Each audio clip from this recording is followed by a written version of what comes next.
Tienes que dar herramientas. Seguimos, queridos amigos, ahí en Charlas Bandeñas desde la estación de servicio que está ubicada en Avenida Libertador y Mitre. Estamos hablando de Potenza.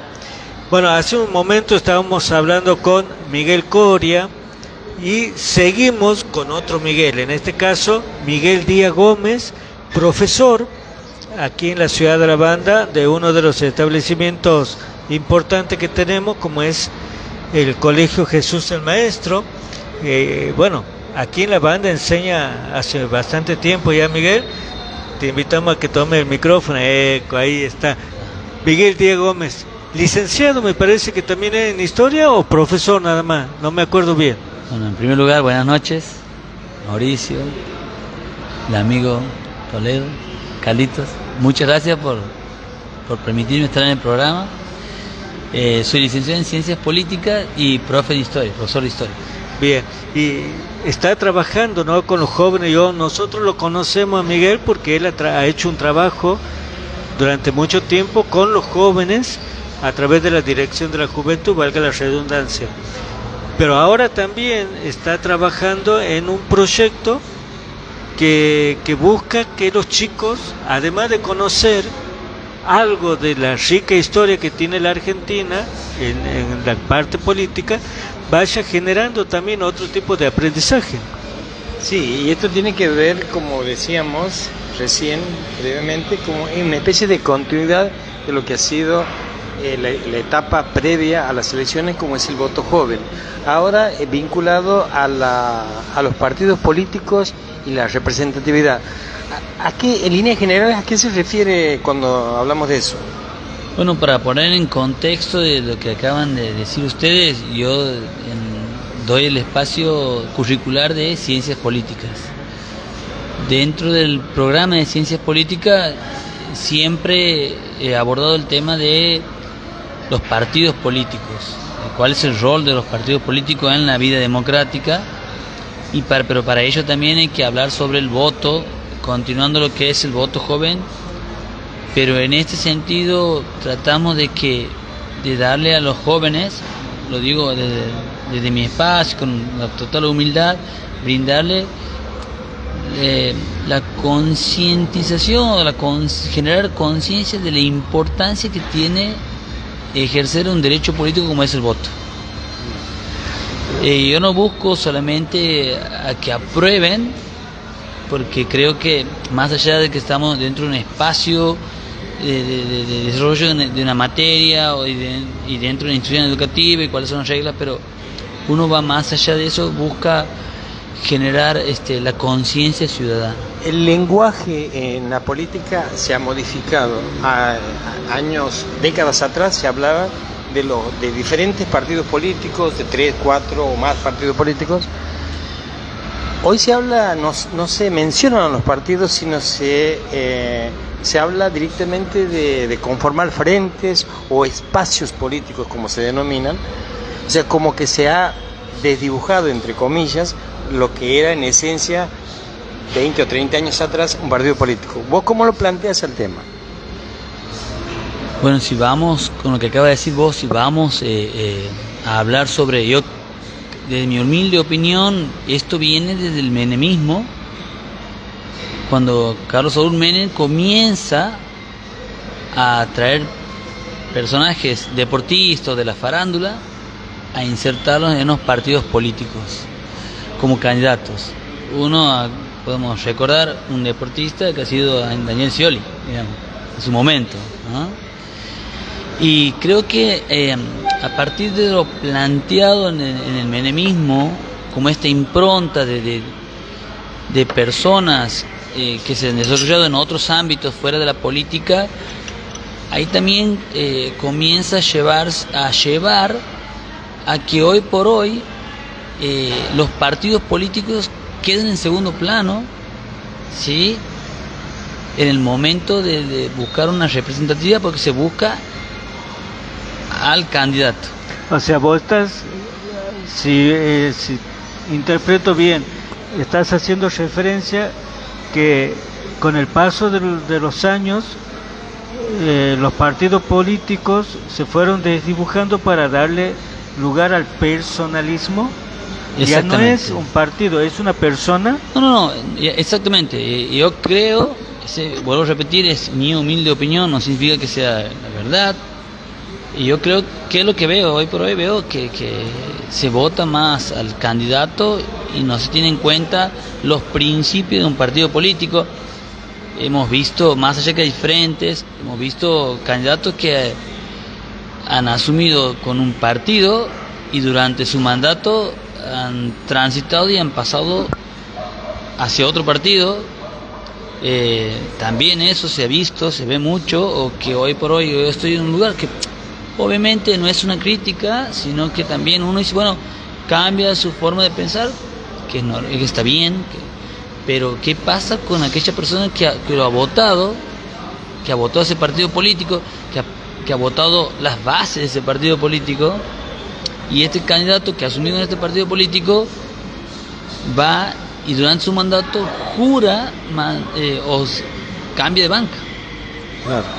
Y se da, recuerdo que también, haciendo alusión a lo que te mencionaba, durante mucho tiempo cuando se afiliaba a la persona a un partido político, se le adjuntaba o se le hacía conocer los principios del partido como principio básico para estar en ese espacio, en ese lugar. Por eso yo creo que estamos ante una crisis de representatividad. No solamente hablo de cuando una vez que ya asumes, estás frente a un ejecutivo o frente a un cargo, un diputado, por citar algún ejemplo, sino porque yo creo que hoy por hoy ya no se abraza aquellos valores de los partidos históricos. Aquellos principios que se abrazaban desde el radicalismo, aquellos principios que se abrazaban desde el justicialismo, por citar dos grandes partidos históricos en la Argentina, que tienen mucha historia. Por ejemplo, hace referencia a que con el paso del tiempo se han ido dejando de lado, o quizás fueron mutando los principios de los diferentes partidos, llámese socialismo, partido de izquierda, de derecha, partido radical, justicialista. A tu criterio, ¿cuáles son los principios que hoy presentan los candidatos de los diferentes espacios políticos? A tu criterio. Qué pregunta, ¿Cuáles son los principios que rigen hoy a los espacios políticos? Porque muchos dicen, la bandera de Perón, la bandera de Irigoyen, la bandera, y seguimos con todas las banderas.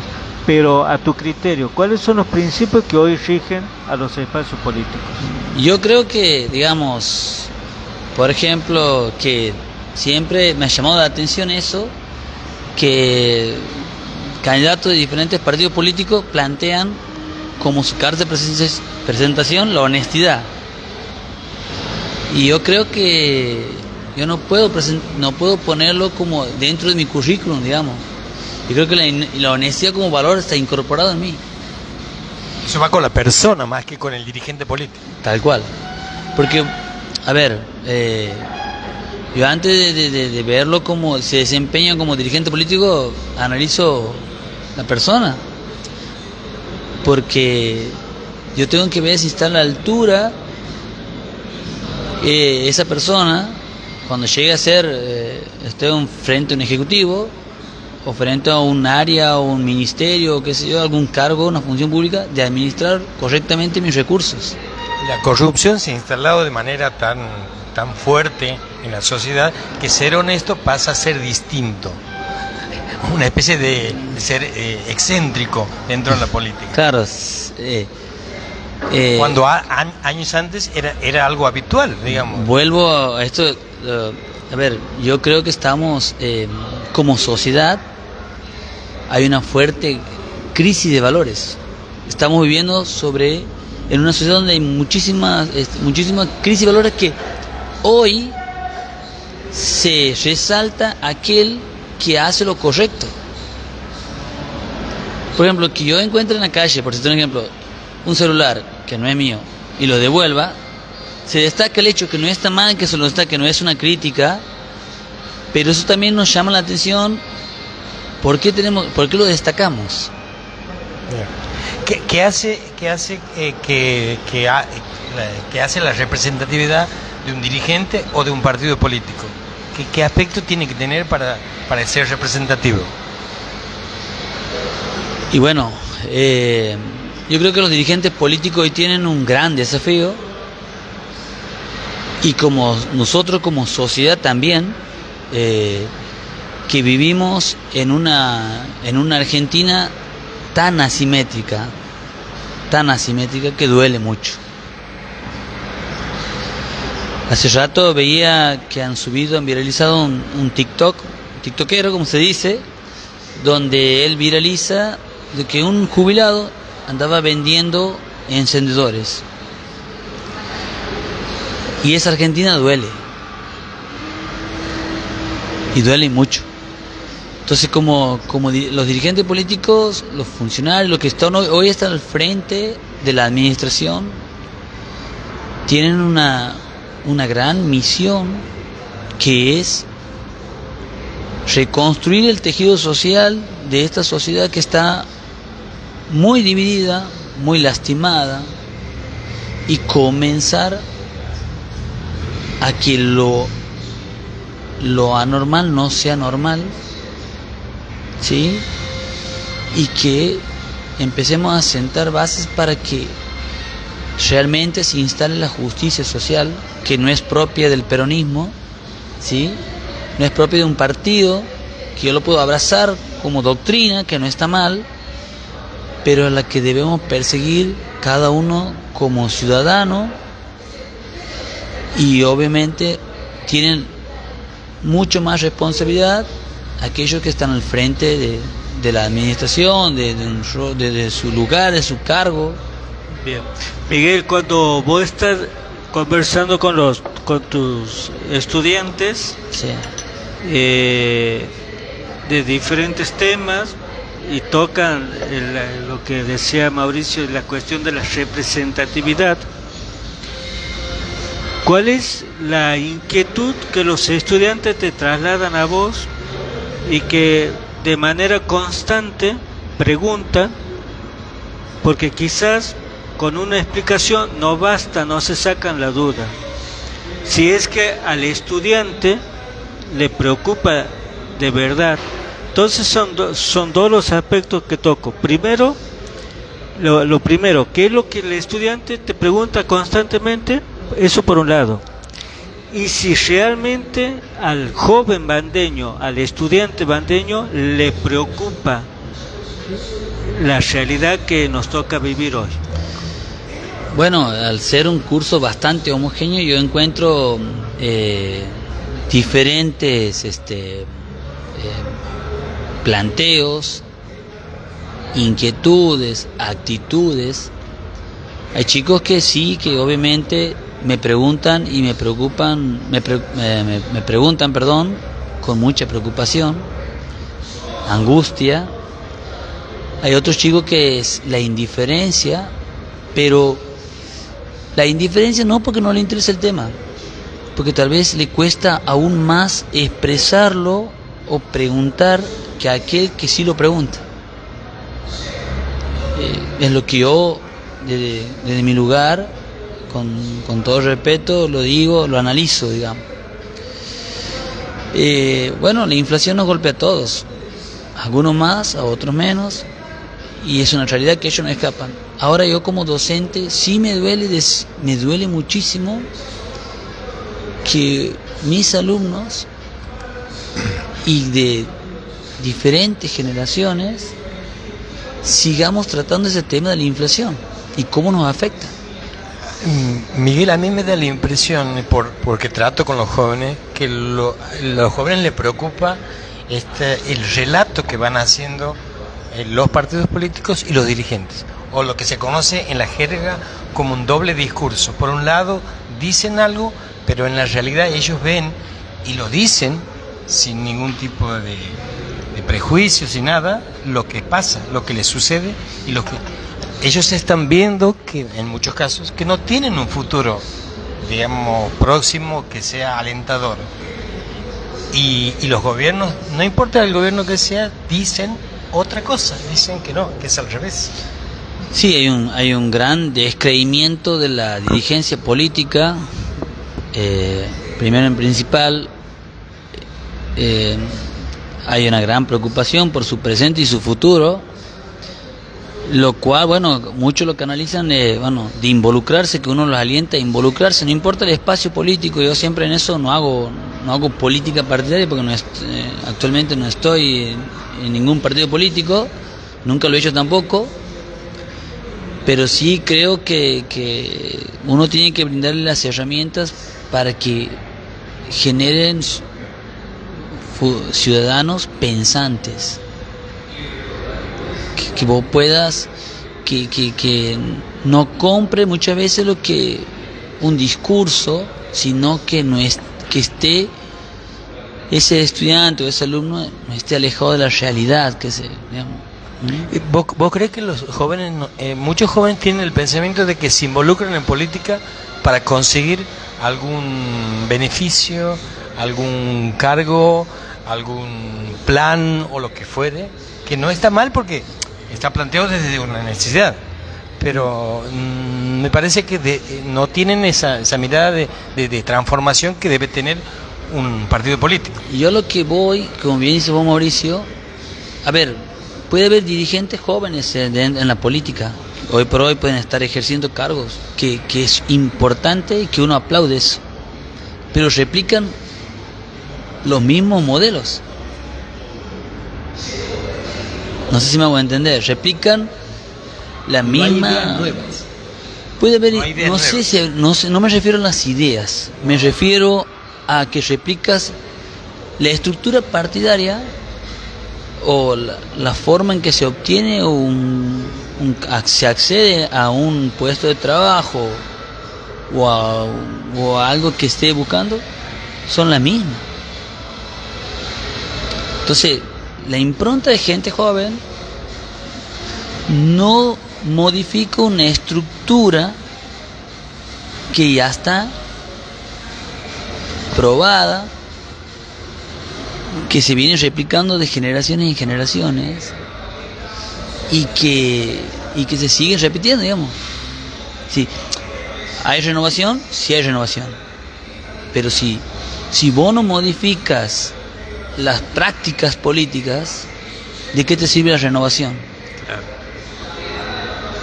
Miguel, por ahí se escucha a los diferentes referentes, los espacios políticos, que van hablando sobre sus propuestas.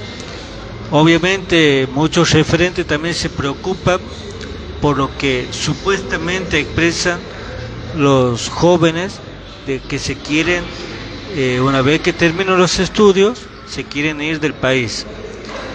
¿Vos has escuchado eso esa inquietud en los estudiantes con los que vos tratas a diario, de que a ellos les gustaría irse porque no ven que hay un futuro aquí?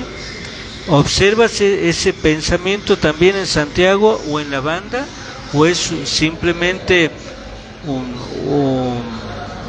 pensamiento que tiene, una percepción que tiene la dirigencia política, un determinado sector de la dirigencia política? ¿Cómo lo ves vos?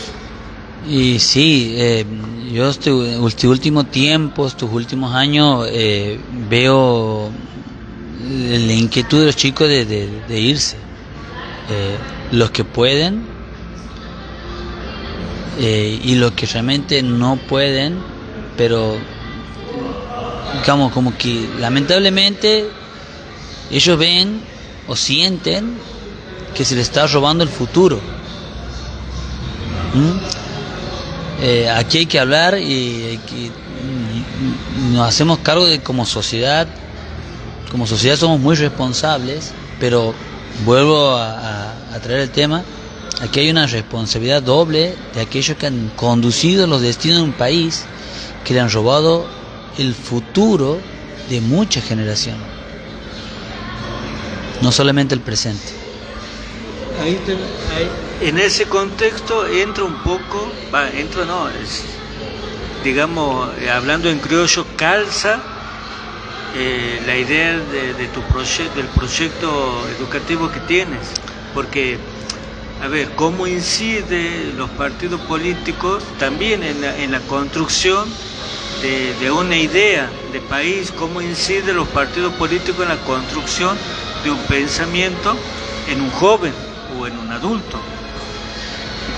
Miren, Mauri y Carlito, yo siempre voy a abrazar la educación. No pierdo la esperanza en la educación, y esto no es un discurso demagógico, no pierdo la esperanza en mis alumnos, que es la única llave que nos puede ayudar de una vez por todas a terminar con las asimetrías, las desigualdades sociales. La pandemia, ¿qué nos ha enseñado? Nos ha enseñado un montón de cosas, en el caso personal, ¿sí? Pero nos ha hecho ver y mirar lo paradójico, ¿no? Porque yo teniéndolo al frente mis alumnos, cuando en su momento daba presencialidad y después hemos ido a la virtualidad, yo he conocido más la realidad de mi alumno a través de la virtualidad, y una realidad que duele, y me dolió mucho. ¿Vos considerás que la educación es la verdadera igualdad de oportunidades? Yo creo que la educación siempre ha tenido la misión de igualarnos, pero en la pandemia lo que ha hecho la educación, lamentablemente por la situación económica y social que se ha vivido, ha sido al contrario, en vez de igualarnos, nos igualó para abajo, porque ha habido alumnos que por todas sus condiciones han estado excluidos del sistema, por más que Boloa que haya querido incluir, porque me pasó de alumnos, por ejemplo, cito un ejemplo de esto para que me puedan entender tal vez la idea, de que había alumnos que no se conectaban porque sus padres habían quedado sin trabajo y no tenían para pagar un servicio de internet. ¿Sí? Había alumnos que me decían, profe, mi hermanito está ocupando mi celular, tenían un solo celular y eran 4 hermanitos, por ejemplo. O que no tenían un celular con la tecnología para poder conectarse, por ejemplo. Entonces, lo que ha hecho, lo que ha hecho en ese momento la educación por el contexto ha sido excluir, lamentablemente, porque se han conectado lo que podían conectarse y lo que no, lamentablemente. Obviamente se ha buscado desde la institución, el gobierno a nivel nacional, provincial, ha buscado todas las alternativas para poder incluirlos. Para ir cerrando, Miguel, sí, porque ya el tiempo, esta dinámica que vas a implementar es hasta fin de año, y cómo se evalúa, digamos, ¿hay un resultado, alguna forma de decir? Sí, más allá de la nota numérica que uno necesita porque está dentro de un sistema educativo, lo que yo siempre busco y sobre todo es generar conciencia ciudadana, que ellos jóvenes que sepan que el voto, en su voto, sea quien voten ellos, siempre busquen propuestas y que esas propuestas sean, digamos, reales, que realmente se pueda plasmar, y que a la hora de tener el voto, vote la conciencia que el voto tiene que servir para cambiar mi realidad, para cambiar tu realidad, para cambiar tu realidad. Muchísimas gracias, Miguel, por la invitación, y seguramente te vamos a tener en otro momento. Seguro. Y a ustedes, yo soy eternamente agradecido a ustedes porque siempre me han invitado a un espacio, porque me permiten a difundir mi trabajo y a su audiencia. Agradecidos. Muchísimas gracias. Ahí estábamos escuchando al profesor de Historia y licenciado en Ciencias Políticas, Miguel Díaz Gómez. Nos estamos despidiendo, no sin antes anunciarles que mañana martes es el día del guitarrista bandeño. Vamos a estar haciendo una transmisión especial desde la estación de trenes con el profesor Gaby Vanegas, que vamos a tener algunos invitados. ¿Por qué es el Día del Guitarrista Bandeño? Porque mañana 20 de septiembre se recuerda un año más de la desaparición física de Luis Lazarte.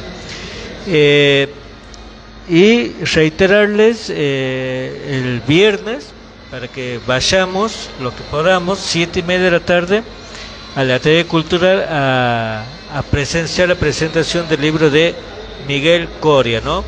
Soy bandeño.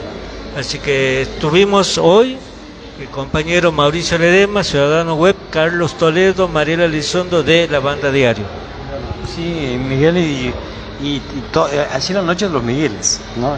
Es con dos miradas diferentes, dos presentaciones diferentes, que seguramente se va a ir trasladando a otras presentaciones y emisiones de charlas bandeñas, donde ya tenemos comprometido a músicos que también están haciendo su presentación de sus discos y otras propuestas que tienen que ver con emprendimiento. Ya vamos a estar comentando en el transcurso de la semana.